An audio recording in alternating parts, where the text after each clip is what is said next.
El tema de hoy es la corrupción en nuestro gobierno y en nuestro pueblo. Casi siempre echamos la culpa de la corrupción a nuestro gobierno, pero se nos olvida que entre nosotros, nuestro pueblo, también hay corrupción. O pensemos, ¿acaso esta gente que está en el gobierno no hacían parte del pueblo común? Muchos de ellos, por ciertamente, se ve que sí. Si eran parte del pueblo tradicional y en cierta manera se hacían como un pueblo, como decía Gaitán, no soy un hombre, soy un pueblo. Pero ¿qué hubiera pasado si Gaitán, Jorge Eliezer Gaitán, un caudillo muy reconocido en nuestra Colombia, por ahí en los años 40 antes, él era muy reconocido por sus discursos, pero ¿qué hubiera pasado si hubiera quedado como presidente? Muchos se preguntan, unos piensan que hubiera quedado un gobierno excelente, pero él fue alcalde. Y no es que haya actuado muy bien como cuando fue alcalde, porque el problema no en el hombre no está en su educación, sino es algo mucho más profundo de lo que creemos. El pueblo. El pueblo necesita reconocer a Cristo Jesús.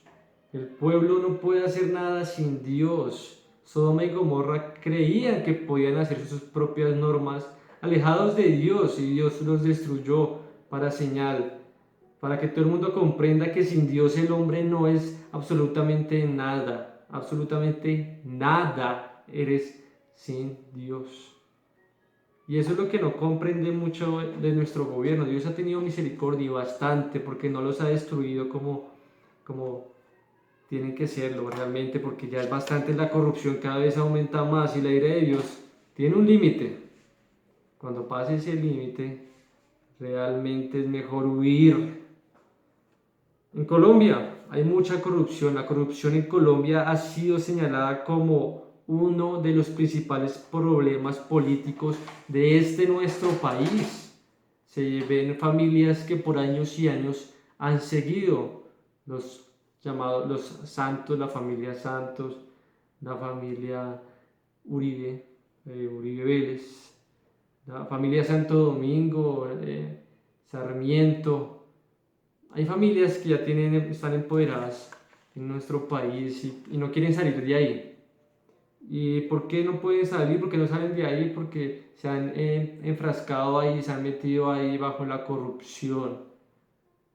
Y son títeres, realmente son títeres, títeres del diablo. Ellos piensan que son libres para hacer lo que quieren, pero no, son títeres del diablo. Ellos están siendo manipulados por el diablo.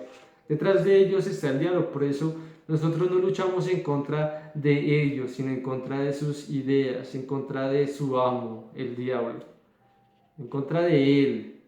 Y lo hacemos a través de la palabra, porque la palabra es la única que tiene poder verdadero para atacar a estas huestes infernales. Y hay tres formas de corrupción más comunes en nuestra nación. Y estas tres son, la primera es dar o exigir dinero. Y eso lo vemos mucho, como por ejemplo cuando alguien lo paran, está en el carro y lo para el policía de tránsito. El policía de tránsito hace señales, hay muchos, no todos, pero algunos más bien. Dice, venga, pero si usted me da, no lo dicen con esas palabras, pero es como si dijeran, deme tanto y yo no le pongo nada. Y la gente lo hace, la gente le da plata y le dice, venga, le doy 50 ahí, pero no me pongan comparendo, por favor.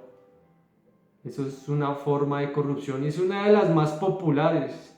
No solamente está esa, dar y exigir dinero para que los funcionarios ejerzan deberes, cosas que no deberían hacer, pero cobran dinero, venga, usted deme esto, esta plata y yo hago esto. Abogados, por ejemplo, ya no tienen principios y lo que hacen es defender a criminales, aún sabiendo que ellos hicieron una cosa tremenda y terrible, los defienden solamente por el dinero, por la plata que pueden sacar de ellos. La segunda forma de corrupción más común es retener activos que han sido confiados. Por ejemplo, está la DIAN, alguien hace una importación, se retiene ese activo de una persona por sospecha, la policía lo toma, pero detrás de la policía después otros lo agarran, lo confiscan, pero se lo quedan como un bien privado, se lo roban. es un robo político que es muy frecuente, es bastante frecuente en organismos como la DIAN, por ejemplo, acá en Colombia. En otros países también será de una manera diferente, pero acá es muy popular eso, mucha corrupción hay en este país. Tercero, dar un trato favorable, más favorable a familiares o amigos en cargos públicos, y eso es el nepotismo, como se conoce popularmente, o amiguismo, que tú eres mi amigo, tú me ayudaste en las elecciones, entonces yo te doy un cargo público. Y eso es una forma de corrupción muy común cuando un presidente queda elegido, como el presidente actual. Ganó, entonces usted me ayudó, tomé este cargo, le hago estos, hágame, usted tiene estos contratos.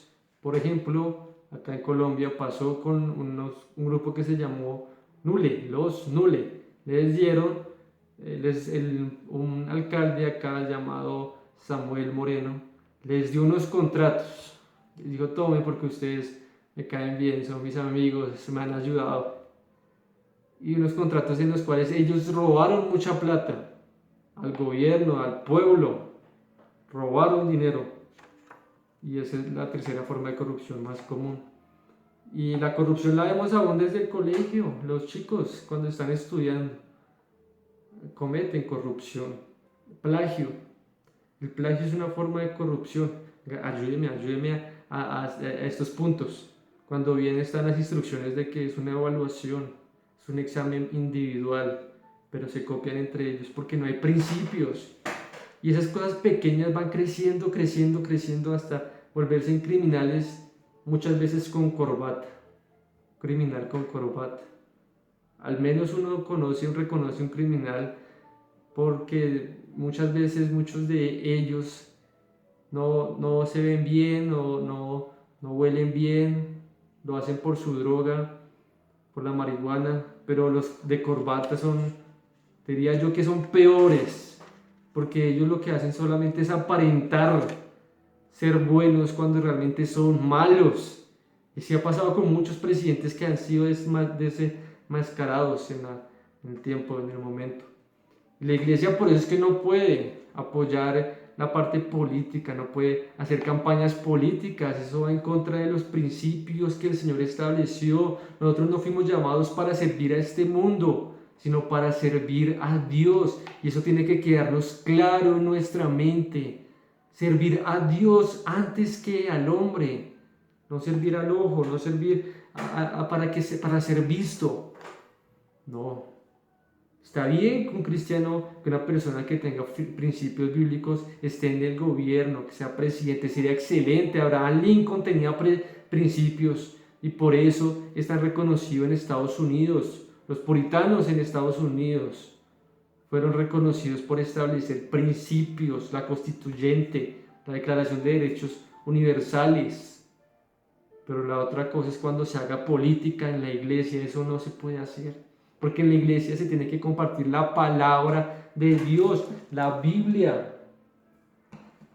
Cuán importante es que escuchemos la Biblia, porque solamente en la Biblia hay palabras de vida eterna. ¿A quién iremos? Dijo Pedro a Jesús. Si solo tú tienes palabras de vida eterna. Nadie. Solamente en el Señor tenemos palabras de vida eterna. Solo en Él tenemos propósito verdadero y establecemos principios. Los principios primeramente en nuestra vida y segundamente en las familias. Y las familias son el centro de la sociedad. Las familias como Dios las estableció. Un hombre que respete a su mujer, que sea cabeza de su hogar. Hijos que obedezcan y honren a sus padres. Esa es la familia que Dios constituyó. Y solamente a través de esta familia Dios bendice a una nación, a un pueblo. Por lo tanto, el gobierno tiene que pensar si realmente volver a los principios. Bueno, acá en Colombia no ha habido principios, creo que nunca. Entonces, más bien establecer los principios por una vez, por fin. Es importante que haya principios de honestidad, de transparencia, un gobierno transparente, gobierno con valores, responsable por lo que hace, por sus delitos. Uno que sea esforzado, que sea valiente, que no se gane el dinero por no hacer nada, sino que realmente lo haga esforzándose. Presidentes que en vez de buscar ser servidos, sirvan. Eso es lo que el Señor nos enseña. Nos enseña a través de su palabra. Ustedes, la iglesia, tienen que comprender esto. Primeramente, nosotros no somos como el mundo, que busca ser servido, busca que le aplaudan, sino tenemos que servir a los demás. El que quiera ser mayor, sirva a los demás. Si ven la diferencia, es una gran diferencia, porque es humildad, es sencillez, es una genuinidad completa. Solamente la podemos encontrar en Cristo Jesús. La gracia del Señor Jesucristo, el amor de Dios y la comunión del Espíritu Santo sea con todos vosotros, iglesias. Iglesia de Cristo, verdaderos hijos de Dios. Que el Señor los acompañe. Amén.